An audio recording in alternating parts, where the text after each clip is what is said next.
langsung aja ya, daripada menunggu-nunggu lagi, kita akan memulai sesi sharing ini. Jadi sebelumnya saya akan Ya. perkenalkan diri dulu. Perkenalkan, nama saya Kordovi Tambunan dari S1 Manajemen.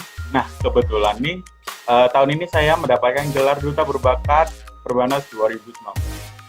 Nah, kali ini sharing ini kita mempunyai tema, yaitu kunci sukses saat pembelajaran daring di masa pandemi COVID-19. Yang dimana narasumbernya Mbak Oribel. Siapa sih nggak kenal Mbak Oribel, ya kan? Ya enggak Oke. kayak gitu. Nah, nanti di sesi ini kita ada sesi yang pertama, Mbak Oribel nanti akan perkenalan. Meskipun semua udah tahu Mbak Oribel siapa, ya kan? Dan juga nanti ada sesi sharing, yang nanti ada interaksi antara saya dan Mbak Oribel. Lalu ada Q&A yang nanti akan kami bacakan dan ditanggapi oleh Mbak Oribel sendiri. Dan juga ada sesi sharing, yang dimana kalian-kalian yang sudah memberikan curhat-curhatan kalian semasa pembelajaran di COVID-19. Dan juga nanti di ending, kita akan memberi kesimpulan-kesimpulan yang sudah kami buat. Oke. Nggak usah lama-lama, langsung aja. Mbak Oribel, silakan perkenalan. Mungkin ada yang belum tahu nih rekan-rekan. Ya, Assalamualaikum warahmatullahi wabarakatuh. Waalaikumsalam. Terima kasih atas kesempatannya. Ya, ini budaya Perbanas ya, terima kasih atas kesempatannya. Iya. Ya, tepuk tangan di rumah aja, nggak apa-apa.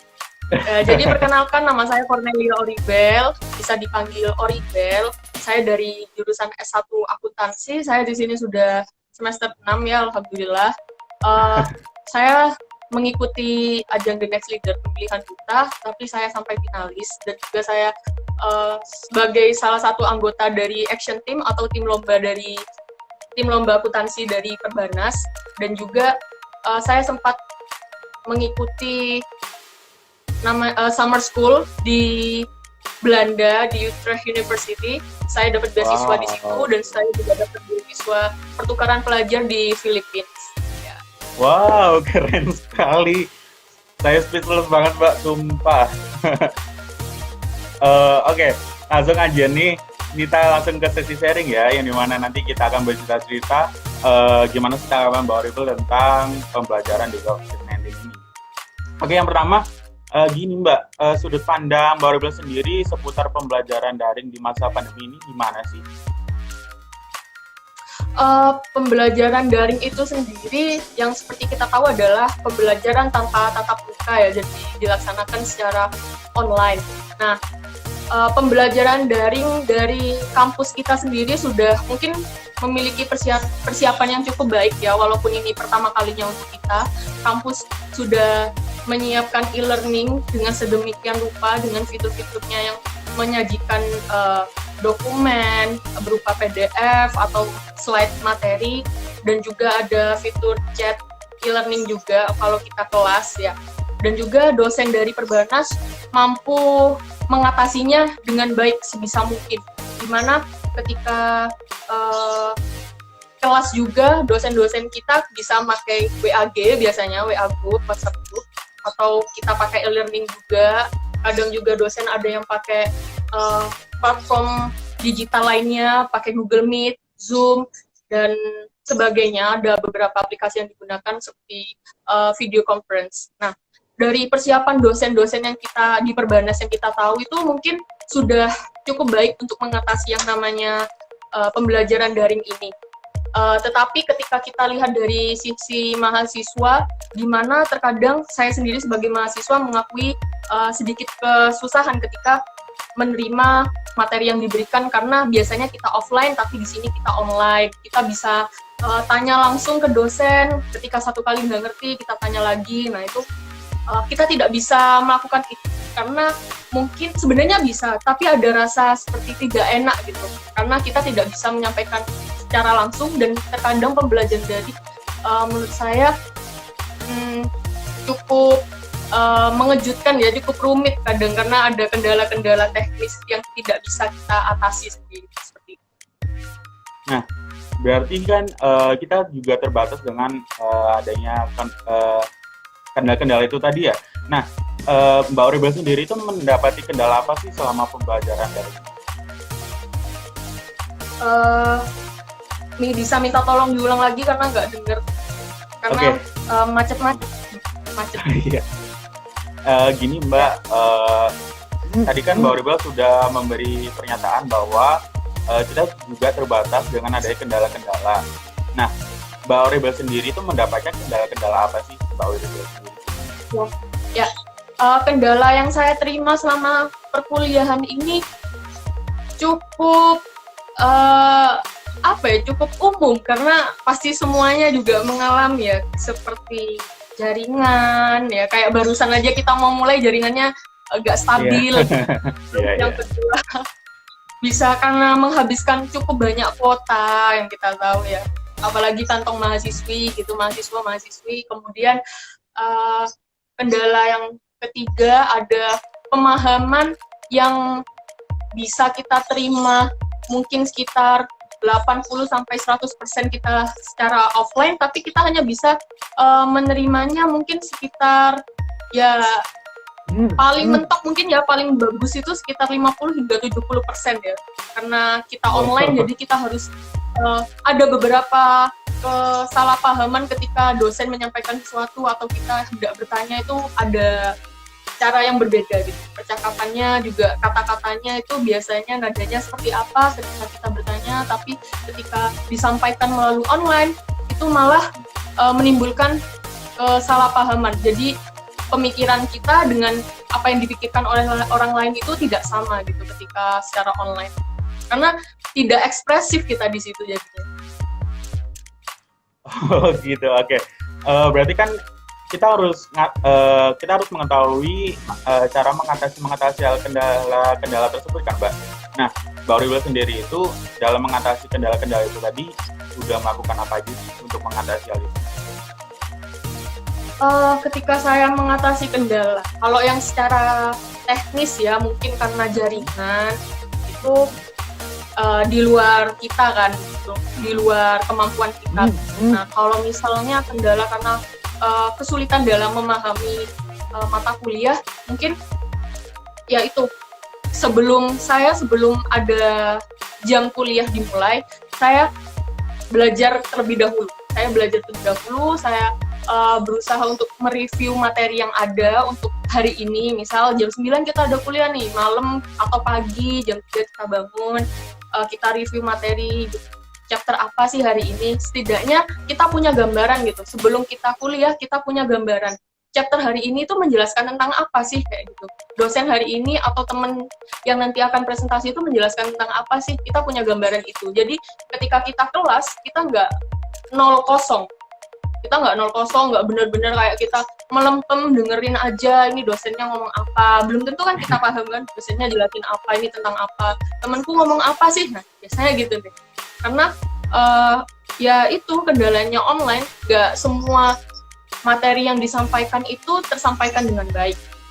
Dan juga kalau bisa setelah kelas, ya mungkin memang nggak semuanya sih, setelah kelas itu kita mereview materi lagi, karena pertama kita belajar sebelum kelas, kita sudah punya gambaran tentang chapter itu. Kemudian ketika kita ada kelas, dosen memberikan materi atau teman kita presentasi memberikan materi, kita sudah dapat pemahaman lebih, kita punya pemahaman lebih dalam. Jadi kalau kita mungkin ada rasa masih kurang paham atau kurang jelas atau ingin memantapkan lebih, ya setelah kelas kita belajar lagi, karena itu bisa menguatkan ingatan kita, menguatkan pemahaman kita.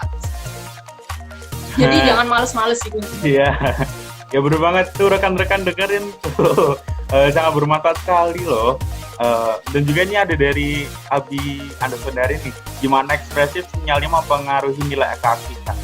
Ya juga ya, kadang kita telat sedikit, kadang nilai keaktifan kita nggak dapet gitu.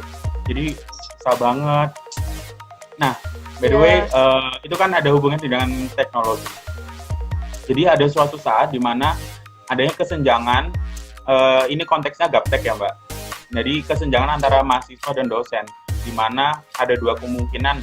Yang pertama, mahasiswanya yang kurang memahami teknologi, atau dosennya yang kurang memahami teknologi. Nah, ketika mahasiswa itu kurang memahami teknologi, apa yang harus dilakukan oleh mahasiswa tersebut? Untuk mahasiswa yang kurang memahami teknologi itu mungkin jarang ya. Karena kita tahu kan kita udah hidup di zaman milenial nih ya. Mungkin anak-anak di bawah saya, adik tingkat di bawah saya udah kelahiran 2000 ke atas ya. Jadi milenial banget ya, lebih canggih kan. Saya masih tahun 99. Nah, kalian mungkin 2000 ke bawah, 2000 ke atas maksud saya, maaf. Nah, itu jarang ya karena kita udah terbiasa banget hidup dengan HP, dan kita hidup tanpa HP dan tanpa internet itu malah bingung gitu. Sekarang kita tahu ketika dompet kita ketinggalan, kita mungkin biasa aja ya. Kita bisa minjem teman, atau kita malah punya dompet online, dompet secara platform digital, kita tahu kan ada aplikasinya gitu ya, kita ada rekening gitu. Nah, tapi kalau kita ketinggalan HP, kita bingung banget kan. Kita bingung banget, pasti kita pengen banget pulang buat ngambil HP karena HP aja. Jadi untuk mahasiswa yang tidak memahami yang namanya sistem online dan digital itu sangat jarang. Tetapi yang bikin mungkin ada kesulitan itu karena belum terbiasa menggunakan suatu aplikasi, suatu platform. Misal di kelas saya juga pernah kita pakai aplikasi tertentu untuk melakukan kelas video conference dengan dosen kita. Nah, di situ yang jadi kendala kita apa? Karena kita harus download dulu. Kalau download pakai HP, memorinya penuh gitu. Jadi secara overall itu nggak terlalu menyusahkan untuk mahasiswa dan nggak segaptek itu sih mahasiswa. Mungkin kendalanya karena kita harus download dulu, habisin banyak data, kuota, kemudian mungkin karena sinyal internet seperti itu yang jadi masalah. Itu aja sih. Iya sih, bener banget. Dan juga banyak banget nih, bahkan pengalaman saya sendiri, teman-teman saya tuh juga nggak menutup kemungkinan loh Mbak, mereka kurang mengerti tentang teknologi. Soalnya kita kan apalagi contohnya di mata kuliah, contohnya ada sistem informasi. Nah, itu kan adanya pelajaran-pelajaran baru yang mengharuskan mempelajari aplikasi-aplikasi yang baru yang kita belum ketahui kan. Nah, itu mostly dari kita tuh banyak banget yang masih terbatas pengetahuannya. Jadi mungkin harus lebih kerja keras lagi ya Mbak untuk belajar aplikasi-aplikasi tersebut. Oke, nah gimana kalau misalnya itu dibalik dosennya yang kurang mengerti tentang teknologi? Kalau dosen kurang mengerti teknologi, seperti yang saya sampaikan tadi di awal bahwa dari Perbanas sendiri sudah mampu menyiapkan diri dengan e-learning yang sangat fungsional. Kita bisa memakai e-learning dengan kondisi seperti ini dengan baik. Kemudian dosen-dosen bisa menggunakan platform lainnya. Biasanya kalau dosen yang mungkin sedikit kurang memahami teknologi itu pakai WAG kan, kita tahu pakai WhatsApp group. Nah, di situ mungkin dosen bisa mengatasinya dengan melalui WhatsApp group. Dan setahu saya tidak ada dosen yang mengajar saya tidak bisa menggunakan platform-platform digital yang ada. Jadi pelaksanaan kuliah secara online ini bisa terlaksana dengan cukup baik ketika dosen menggunakan kecanggihan teknologi yang ada. Mungkin saya kurang tahu kalau dari dosen-dosen yang lainnya ya, karena dari dosen pengajar saya itu cukup baik dalam mengajarkan. Tetapi kalau yang kita bahas seperti mata kuliah sistem informasi akuntansi, nah itu memang berbeda. Kalau sistem informasi akuntansi di sini yang kita gunakan bukan untuk pengajaran yang bisa memakai video conference biasa menjelaskan materi secara biasa, karena di situ kita praktik ya, dan ada aplikasinya sendiri kan untuk sistem informasi akuntansi, yaitu SAP kan. Nah, kita pakai itu, jadi itu memang hal yang berbeda untuk kita bahas dalam konteks mata kuliah dengan menggunakan platform penjelasan e-learning dan sebagainya. Memang itu butuh pemahaman dan praktik secara langsung. Kita gunakan komputer yang ada di Perbanas ya, karena programnya ada di sana gitu.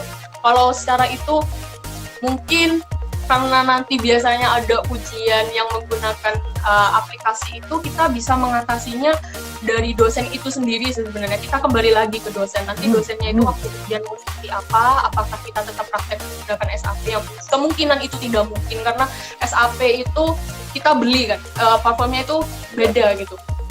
Hanya Perbanas yang punya, yang bisa, dan kita secara individu tidak bisa menggunakannya. Terus tidak bisa memilikinya maksud saya. Kemudian ya itu nanti kita kembali lagi ke dosen yang seperti apa untuk mata kuliah sistem informasi akuntansi. Apakah hanya mengajarkan melakukan ujian secara online dengan soal-soal teoritikal saja atau seperti apa? Oh iya, bener banget, setuju banget tuh Mbak. By the way ini karena kita kan juga adanya perubahan-perubahan yang terjadi. Kan sebelumnya kan kita pembelajarannya tatap muka, jadi komunikasinya lancar, dan memperkecil resiko miscommunication. Nah, menurut Mbak Rebel sendiri, gimana cara kita beradaptasi dengan perubahan-perubahan tersebut? Untuk beradaptasi, kita sebagai mahasiswa di zaman milenial ini yang terbiasa dengan yang namanya teknologi informasi, terbiasa dengan yang namanya digital, handphone, internet, dan sebagainya, itu sudah biasa ya. Tapi yang perlu kita lebih tekankan di sini bagaimana ketika kita beradaptasi dengan perkuliahan ini. Jadi ketika perkuliahan kita menggunakan sistem online, yang perlu ditanamkan dari diri sendiri adalah kemauan untuk belajar, dan juga kita harus lebih pandai-pandai mengatur waktu. Kita adaptasi dengan bagaimana manajemen diri kita sendiri dulu. Kita harus pandai mengatur waktu, time management kita bagaimana, dan kita harus tahu yang mana prioritas kita, yang penting dan tidak penting, yang mendesak dan tidak mendesak, kita harus tahu itu. Dan kemudian kita harus membangun good character itu. Karena ketika kita mempunyai good character, ketika kita di rumah, kita bisa, good character itu nggak harus yang seperti yang harus sangat berat gitu, pikiran sangat berat, harus rajin, harus juara atau gimana, enggak. Jadi good character yang kita maksud di sini gimana kita bisa, ya itu yang pertama time management, kita mampu memprioritaskan yang penting, dan kemudian kita bisa lebih mandiri. Oke, rekan-rekan gimana nih? Masih enjoy kan pasti? Tuh ada yang bilang topiknya pas banget tuh. Iya nih, rekan-rekan didengarkan ya Mbak Rebel, karena penting banget sih menurut saya, dan juga sangat bermanfaat sekali loh. Oh, by the way, kita langsung ke sesi Q&A nih Mbak, karena dari tadi nggak sabar banget nih, ada banyak yang nge-DM. Ayo Kak, Q&A-nya mana? Oke, Q&A. Jadi yang pertama, ada pertanyaan dari Ade Firmansyah. Ini mengenai tentang efek kuliah online. Banyak mahasiswa yang tidak memahami beberapa mata kuliah dikarenakan sulit untuk dipahami jika menggunakan metode online mengenai hal ini. Kira-kira nih, solusi apa yang Mbak Rebel tawarkan untuk menyelesaikan permasalahan tersebut? Mungkin ya, maksudnya itu kayak... Oh ya, ya solusi dari saya sendiri untuk masalah kesulitan dalam pemahaman, yaitu sebelum kita memulai kuliah, sebelum hari H kita berkuliah, ada jam kuliah, kita belajar dulu, kita mereview dulu, kita mengulas, kita belajar, kemudian setelah perkuliahan dimulai, sebelum perkuliahan dimulai kita belajar, ketika perkuliahan dimulai kita benar-benar menyimak dengan baik, kemudian setelah perkuliahan selesai kita mengulas kembali. Karena seperti yang saya sampaikan tadi, ketika kita belajar di awal, kita punya gambaran tentang chapter ini. Kemudian kita bisa mendengarkan dosen. Ketika mendengarkan dosen dengan baik, maka kita dapat menyerap ilmu dengan baik. Kemudian setelah itu, kita mengulas kembali. Karena untuk mengulas itu dapat menguatkan ingatan kita dan menguatkan pemahaman kita. Walaupun memang di awal sedikit susah ya untuk menerapkan itu. Karena kita ya belum terbiasa. Nah, karena di sini kita kan sudah di rumah nih, nggak punya kegiatan apa-apa. Maksudnya ada beberapa yang anak organisasi, misal saya kegiatan organisasi di BPM nih, saya ada kegiatan organisasi, saya sering ke sekret, ada kegiatan bareng teman-teman, entah lomba dan sebagainya, jadi waktu belajar saya kurang. Dibandingkan ketika saya di rumah sekarang, saya punya waktu belajar yang lebih gitu. Jadi, ya rajin-rajin aja, kita perlu mengatur waktu dengan baik, juga jangan terlalu malas gitu, karena kita di rumah pasti malas ya, bawaannya ada kasur, Iya, rebahan. bener banget. Oke, Ade Firmansyah, kayaknya sudah cukup jawabannya. Semoga puas. Yang join kayaknya ini fans Mbak Rebel semua deh. Mantap deh kakak. Fansnya ya, dikit terima nih. kasih gitu. Yang nonton dikit, fansnya dikit. Oh enggak, ini banyak. Ada berapa nih? 1.000 orang. Ya. Oke, kita langsung ke yang kedua. Jadi Ainun Ainia. Ini pakai bahasa Inggris nih. Waduh. I want to ask something about online learning. How to build cooperation among my friends in doing a group task which is given by our lecturers. It feels difficult it feels difficult because we learn via online learning. Every student also have a lot of activities in their home. Oke, saya translatein aja ya Mbak. Jadi saya mau bertanya sesuatu mengenai pembelajaran online.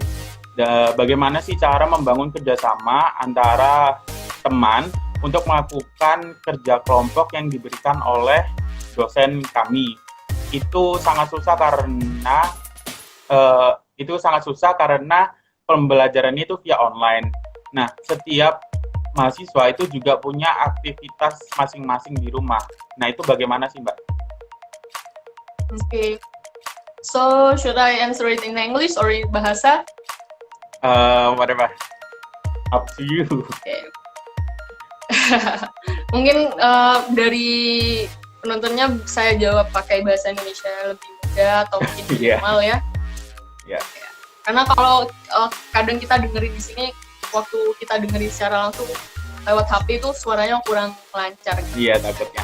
Okay, so gimana kita how to build good cooperation with our friends during this online period? So kita gampang gitu loh. Kita mau bangun kerjasama, kita ngerjain tugas nih, tugas kelompok nih. Biasanya saya sama teman-teman saya waktu ngerjain tugas kelompok itu kita saling teleponan. Lewat WhatsApp, telepon grup ya. Kemudian sebenarnya itu bukan hal yang perlu kita pikir sulit banget sih untuk kerja kelompok walaupun via online gini secara daring. Karena apa? Sekarang kita sudah berbeda gitu. Kita di sini berkuliah tidak sama seperti kita zaman sekolah waktu SMA, SMP, di mana kalau kita kerja kelompok harus kumpul bareng. Kalau nggak kumpul bareng nggak enak, nggak bisa ngerjain bareng kayak gitu ya. Kalau sekarang kita udah kuliah nih, pasti meskipun offline nih, teman kita pasti punya kesibukan masing-masing gitu kan. Teman kita pasti juga nggak semua orang punya kesibukan yang sama walaupun itu offline, karena ada yang anak organisasi gitu, ada punya kesibukan di rumah atau mungkin keadaan mendadak atau seperti apa. Jadi untuk kerja kelompok dan membangun relasi yang bagus antara teman ketika online itu cukup mudah, karena ketika kita offline di kuliah itu kita juga suka sering bagi-bagi tugas secara online kan. Misal nggak perlu nih kita kumpul, misal saya sama teman saya si A, nggak perlu nih saya sama si A kumpul bareng buat ngerjain tugas kelompok, karena biasanya kita bagi secara online. Aku ngerjain yang bagian A sampai Z sampai F, kamu yang selanjutnya sampai Z ya, kayak gitu. Jadi dibagi gitu, nggak harus kita kumpul bareng buat ngerjain bareng, itu nggak walaupun secara offline. Karena jadi ketika secara online ada tugas kelompok, kita bisa menerapkan itu, pembagian tugas setiap masing-masing individu gitu. Dan nanti bisa dikumpulkan menjadi satu ke temen si A misalnya kayak gitu. Karena bisa aja tiap minggu kita bagi urutan nih, si A untuk minggu pertama ya yang ngumpulin tugasnya jadi satu, ntar si B minggu kedua ya yang ngumpulin tugasnya jadi satu, nah bisa dibagi kayak gitu. Semisal kalau ada tugas kelompok dan kita ada kesulitan, ada kesusahan, kita bisa telepon bareng gitu, telepon lewat WhatsApp group, kita telepon bareng, kita bahas bareng, karena biasanya saya sama teman-teman saya seperti itu sih, bagi tugas, kemudian kalau ada kesusahan baru kita telepon-teleponan, kita bahas, wah ini gimana nih, diskusi. Sebenarnya nggak menyusahkan ya, karena walaupun kita kuliah secara offline, ada tugas kelompok pun kita tetap mengerjakannya sering banget secara online gitu. Tuh teman-teman juga banyak yang iya benar makanya pengalaman juga tuh. Oke, Iya. next ini ada pertanyaan dari Perbanas Lip nih, Mbak Ribel. Jadi pertanyaan dari Perbanas Lip itu, seberapa besar teknologi mempengaruhi kalian dalam kegiatan belajar mengajar? Ya, bagaimana seberapa besar teknologi itu? Seberapa besar teknologi mempengaruhi kita dalam kegiatan belajar dan mengajar. Jadi sangat berperan besar ya. Secara offline aja itu berperan besar banget ya. Kita ngerjain tugas, kita butuh referensi, kita cari referensi melalui internet. Kita juga biasanya download materi juga kan di e-learning, slide materi, ada dosen yang mewajibkan mahasiswanya untuk membawa slide materi kan melalui e-learning. Nah itu berperan besar. Secara offline aja seperti itu, apalagi secara online. Jadi secara online ini kita bersyukur kita sudah hidup di zaman teknologi yang cukup maju ini, karena kita bisa memanfaatkannya dengan baik. Baik-baik aja sih kita memanfaatkan teknologi, karena di situ banyak kelebihannya kalau kita bisa memanfaatkan dengan baik gitu. Kita bisa ketika online di sini di masa pandemi ini, kita bisa terhindar yang namanya dari virus, kemudian kita diberi waktu bersama keluarga, kita diberi waktu luang yang lebih. Jadi ketika dengan penggunaan teknologi ini bisa memudahkan kita dalam melaksanakan aktivitas dalam kegiatan belajar dan mengajar. Jadi teknologi sangat membantu karena kita tetap bisa berkuliah walaupun dalam kondisi seperti ini gitu.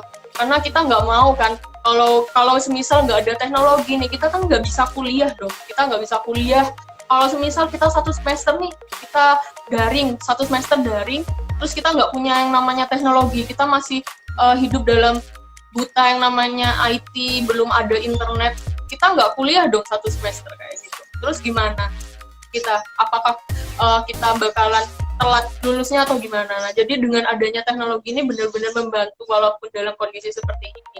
Dan juga itu mendorong kita untuk lebih menjadi manusia yang lebih canggih, gitu. Lebih canggih dan lebih bijak dalam menggunakan internet.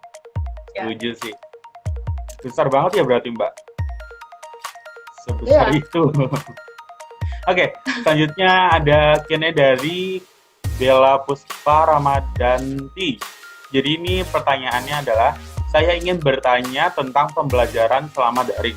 Menurut kuliah dengan adanya kuliah daring, apakah bisa meningkatkan kemandirian mahasiswa STY Perbanas Surabaya atau malah sebaliknya?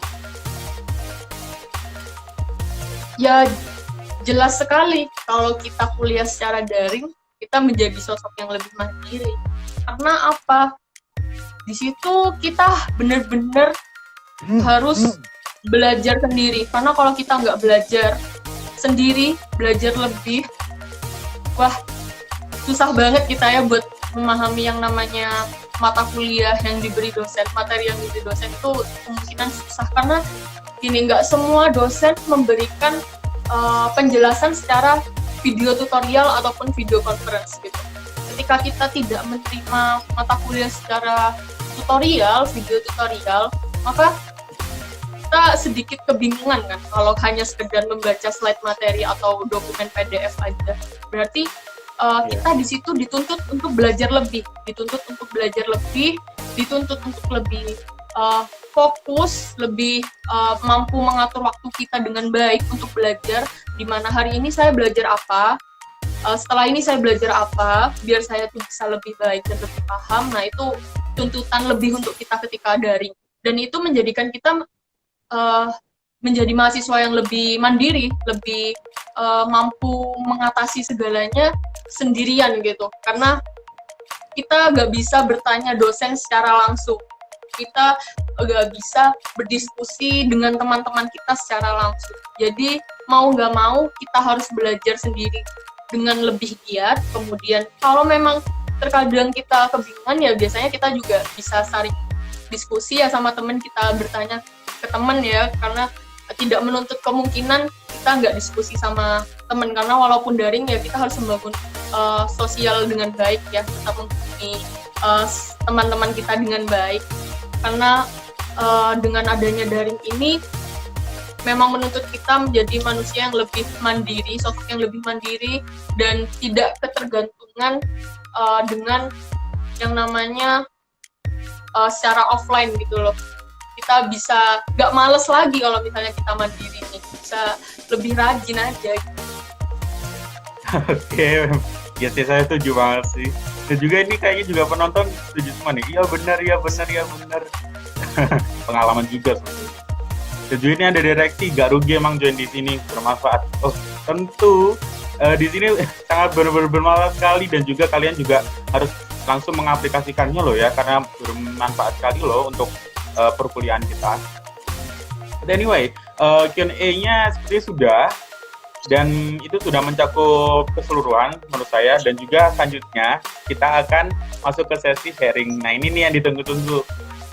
Jadi dari kalian yang sudah mengirimkan curhat-curhatan kalian yang di DM ya, itu kita akan bacakan nih. Jadi yang pertama ada dari Alfifa_Febrilianti. Assalamualaikum warahmatullahi wabarakatuh. Selamat pagi Kak. Jadi saya Alfifa Febrilianti dari Prodi S1 Akuntansi STI Perbana Surabaya. Ingin menyampaikan pengalaman dari kelas daring. Biasanya yang sering terjadi, satu, kadang tiba-tiba jaringan itu nggak stabil. Kalau waktu ngerjain G-form, paling deg-degan, takut jawaban hilang gini. Ya sih, saya juga. Dan juga yang kedua, terus kadang laptop itu kalau sering dinyalain tiba-tiba error gitu.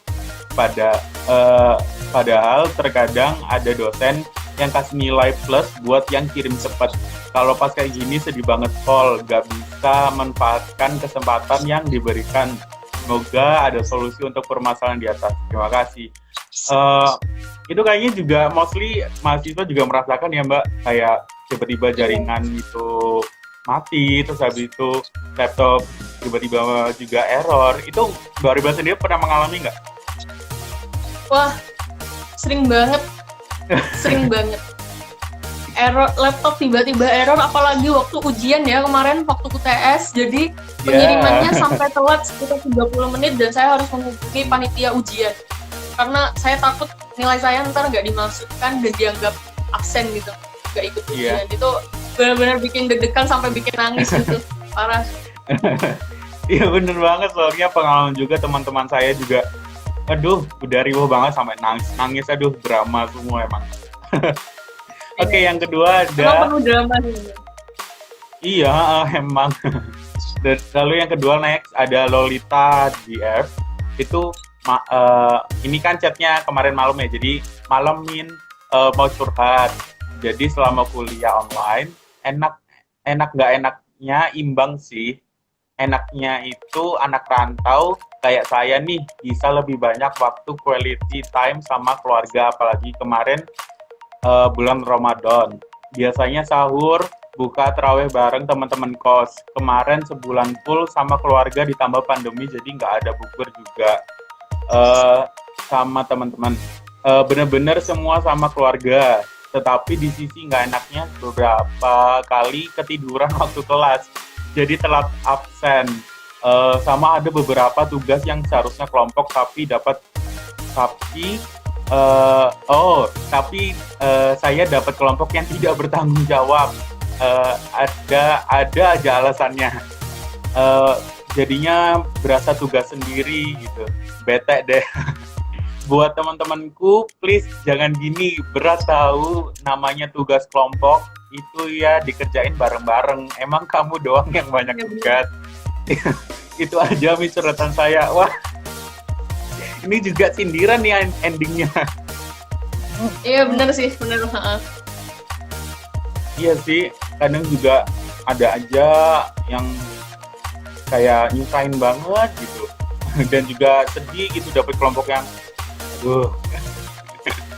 Oke, nah saja next ada Risma PSPTR. Yang Min mau curhat nih, selama kuliah daring di masa pandemi itu ada enaknya, ada nggak enaknya. Nggak enaknya itu gara-gara makan banyak kuotan dan juga buat kuliah terus kan kita juga kebiasaan di rumah terus berbulan-bulan kadang gabut mau ngapain terus kuliah pagi. Jam 6 pagi auto males bangun gara-gara keseringan tidur mulu di rumah. Sering begadang juga menghasilkan mata panda. Di samping itu ada enaknya juga sih Min. Sumpah, pakai sumpah sekali ya. Jadi agak putihan di rumah. Pokoknya ada asiknya, ada enggaknya Min. Tetap jaga kesehatan aja dan stay at home juga. Iya, terima kasih nasihatnya juga. Itu Mbak Rumi juga mengalami nggak sih? Pernah, sering. Jadi gak cuma saya aja sih, teman saya juga, teman deket saya tuh juga sering banget. Saya sama teman saya tuh suka banget yang namanya tidur ya, hobi. Tidur nih hobi banget. Jadi kadang jam 6 tuh kuliah jam 6 tuh bangunnya tuh baru jam 7 tuh baru bangun, baru join kelas gitu, Pak, parah sih ya. Tapi untungnya ya dosennya baik-baik aja. Untung dosennya tuh baik. Jadi ya silahkan masuk kayak gitu loh, gak apa-apa gitu. Oh ya mohon maaf Ibu. Tuh teman-teman juga, iya kak, kayaknya juga pengalaman juga. Dan juga Perbanas kan terkenal dengan mata kuliah yang ada pukul 6.15. Jadi, aduh gila nih orang-orang udah begadang, mata kuliah pukul 6. Ada Andika nih, jangan begadang kalau tiada artinya. Ya, kayaknya Anda bernyanyi ya. Benar. Lalu nih ada yang dari Ainon lagi nih, Ainon_Ainya. Terima kasih atas kesempatannya. Selama kuliah saat pandemi ini banyak banget nih hal-hal baru yang aku dapatkan. Mulai dari guru dadakannya anak SD hingga bantu. Oh, maksudnya dia itu jadi guru SD dadakan karena bantu orang tuanya, mungkin orang tuanya juga guru SD. Terus habis itu kukira nih kuliah di rumah itu santuy, tapi ternyata malah enggak. Riwayatnya juga tugas sama tugasnya banyak banget. Tapi enjoy aja lah. Tugas kan asupan yang bergizi untuk kita semua. Next nih Min, semoga virus ini penyebarnya segera terhenti, amin. Agar rinduku pada Perbanas, dosen, teman-teman, dan doi segera terobati. Wah, punya doi ternyata ya. Ya, itu sebenarnya lebih rindu ke doi sih kayaknya. Iya deh, kayaknya itu ada ya. doi, mungkin rindunya ke doi sebenarnya. Iya deh, udahlah, nggak usah pura-pura ya, ini yang ngasih surat. Harapannya semoga di tengah wabah ini kita semua diberikan kesabaran dan ketabahan ya, amin. Tetap semangat untuk belajar dalam kondisi apapun. Salam sukses dan rindu dari aku. Iya, terima kasih Ainun. Endingnya membantu banget, tapi di tengah-tengah ada rindu doi ya. Doinya mungkin nonton. Okay. Ainun lagi kangen nih. Lagi kangen, lagi rindu. Nih teman-teman juga yang komen-komen nih kayaknya juga rindu-rindu doi nih. Amin. Semoga pandemi ini cepat berakhir, amin. Amin, terima kasih Mbak Sarwinda. Semoga ya, karena iya sih kalau dipikir juga rindu banget ya pelajaran di kelas gitu. Ya rindu banget lah pokoknya nih. But anyway, kita juga nggak terasa nih kita udah 50 menit. Wow. Terima kasih teman-teman yang sudah bertahan join ya. khususnya karena ini semoga enjoy dari tadi dan manfaat-manfaatnya jangan lupa diterapkan langsung ya. Oke, kita langsung aja ke closing karena ada waktu yang terbatas dari live IG sendiri kan ada batas maksimal ya. Nah, kita langsung aja closing, yaitu kesimpulan. Nah, sebelumnya saya akan bertanya dulu kepada Mbak Auribel, kesimpulan dari Mbak Auribel dulu nih, tentang keseluruhan dari kunci sukses pembelajaran pada saat COVID-19 ini. Ya, kunci sukses dari pembelajaran selama daring, tentu kita harus lebih mandiri, kita harus pinter-pinter memanajemen waktu kita, terus kemudian kita harus lebih rajin dan lebih memahami prioritas mana yang harus kita dahulukan terlebih dahulu. Dan jangan menjadi diri yang malas karena kita sedang online dan sedang di rumah gitu, karena dengan kita di rumah kita harus benar-benar memanfaatkan waktu itu dengan baik gitu. Jangan menyia-nyiakan waktu kita yang ada, karena nanti ketika kita berkuliah kita tidak bisa belajar lebih seperti kita di rumah. Dan juga ya set clear expectation for your life gitu. Jadi kita harus tetap harus menetapkan harapan kita atas diri sendiri walaupun kita masih di rumah gitu. Kita di rumah, jangan bikin kita menjadi sosok bukannya yang menjadi lebih baik tapi malah ke sisi yang buruk gitu. Jadi kita harus ya set expectation for your life and kita tetap rajin-rajin di rumah, memanage waktu dengan baik, memprioritaskan mana yang lebih penting, karena dengan adanya pandemi ini jangan menjadikan kita jadi sosok yang tidak berkembang, malah menjamur di rumah, itu nggak baik. Iya. Yeah. Wah, terima kasih Mbak Auribel. Saya suka banget nih karena wah gila nih Mbak Auribel. Terima kasih ya Mbak. Nah, ini ada kesimpulan dari saya. Preparation is important thing. Jadi kita tuh harus membuat persiapan baik antara mahasiswa ataupun dosen, dan juga kuliah daring ini juga kan sudah dipersiapkan dengan baik oleh kampus, sehingga kita yang hanya menggunakan fasilitasnya harus beradaptasi dan bekerja lebih keras untuk mengikuti arahan yang diberikan oleh dosen-dosen di platform-platform yang disediakan oleh kampus. Dan juga meskipun adanya kendala-kendala yang seperti tadi kita sudah bahas. Nah, sehingga kita perlu untuk bisa beradaptasi pada keadaan seperti ini. Yaitu kita juga dapat mengambil hikmah, itu ada time management, karena kita benar-benar harus mengukur waktu, karena ya kita kadang suka terlena dengan kayak santai gitu, males, ngantuk, itu kayak kita terlena banget. Makanya kita harus mempreparasi semua itu, dan juga kita itu bisa memprioritaskan mana yang lebih utama dan membangun good karakter untuk mendukung perkuliahan daring. Nah, itu saja dari saya. Next, Mbak Auribel, terima kasih saya ucapkan. Semoga bermanfaat buat teman-teman semua yang join. Terima kasih. Ya, Mbak Auribel silakan. Assalamualaikum warahmatullahi wabarakatuh. Makasih semuanya. Waalaikumsalam warahmatullahi wabarakatuh. Terima kasih Mbak Auribel. But anyway teman-teman, sesi ini sudah kita akhiri, dan juga saya rasa kalian juga telah mendapatkan manfaat-manfaat yang sangat banyak ya, dan juga kalian harus janji untuk mengubah diri menjadi yang lebih baik lagi. Dan juga kalian itu tadi harus benar-benar mengaplikasikan semua yang dibilang Mbak Auribel, karena itu benar-benar bermanfaat sekali loh untuk perkuliahan kita. But anyway, jangan lupa, habis ini juga kita nggak akan berhenti sampai sini loh, karena ada live selanjutnya yang akan membahas hal-hal yang penting lagi, dan juga narasumbernya keren-keren. Karena yang pertama juga ada Mbak Auribel, nah nextnya pasti sama kerennya, bahkan bisa lebih keren. Jadi kalian harus stay tune ya. Yang belum follow IG TNL, TNL itu The Next Leader ini ya. Jadi jangan lupa follow dulu bagi yang belum follow. Dan juga terima kasih rekan-rekan yang semua udah join. Jangan lupa eh, terus berdoa agar pembelajaran daring ini bisa menjadikan batu loncatan kita untuk menjadi yang lebih baik, dan juga semoga virus-virus ini